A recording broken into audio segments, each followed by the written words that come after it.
दोस्तों नमस्कार।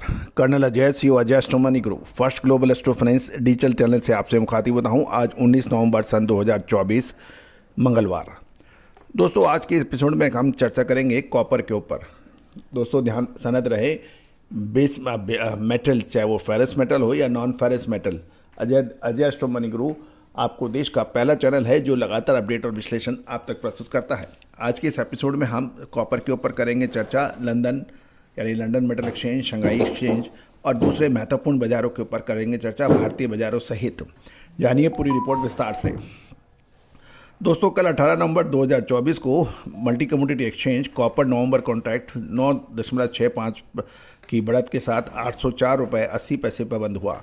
कॉन्ट्रैक्ट ने 799.25 की पर शुरुआत की थी और 805.45 रुपये का इंटरडे हाई बनाया था। साथ साथ 794 रुपये 60 पैसे का लो छुआ था।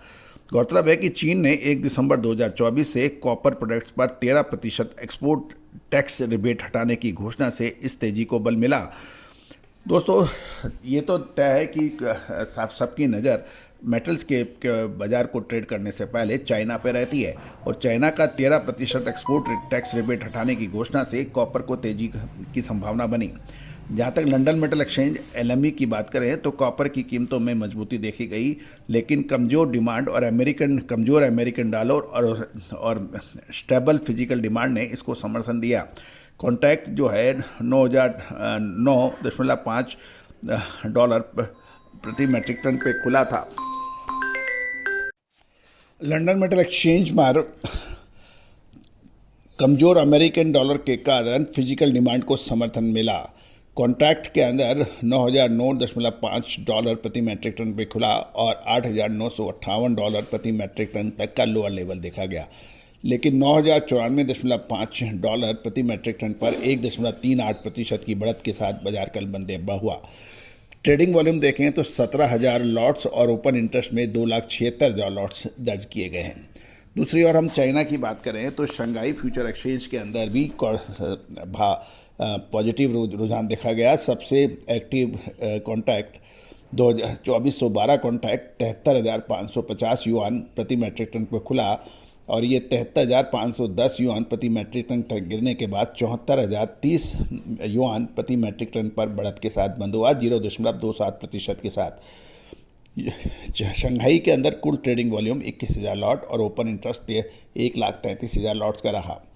गौरतलब है कि बैंक ऑफ जापान के गवर्नर कागजुआ द्वारा ब्याज दरों की बढ़ोतरी की संभावना पर दिए गए बयान से बाजार को मजबूती मिली और कमज़ोर अमेरिकन डॉलर ने निवेशकों के लिए कॉपर की तरफ रुझान बढ़ाया है। चीन का बाजार का रुझान की बात करें तो चीन के स्पॉट कॉपर मार्केट में मजबूत डिमांड देखने को मिली है। कॉपर सेमी फिनिश प्रोडक्ट के ऑर्डर्स और खपत में हल्की बढ़ोतरी ने कॉपर की कीमतों को समर्थन दिया। 18 नवंबर तक SMM डेटा के अनुसार प्रमुख चीनी क्षेत्र में कॉपर इन्वेंट्री 5100 मैट्रिक टन घटकर 1,59,200 मैट्रिक टन पर आ गई है, जबकि पिछले साल ये 55,300 मैट्रिक टन की तुलना में ये 1,03,900 मैट्रिक टन अधिक है।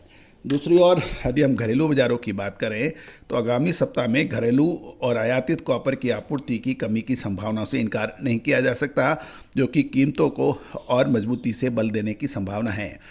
साथ साथ एक्सपोर्ट टैक्स रिबेट हटने से घरेलू बाजार की कीमतें बढ़ सकती हैं, जिससे अंतर्राष्ट्रीय मांग प्रभावित हो सकती है।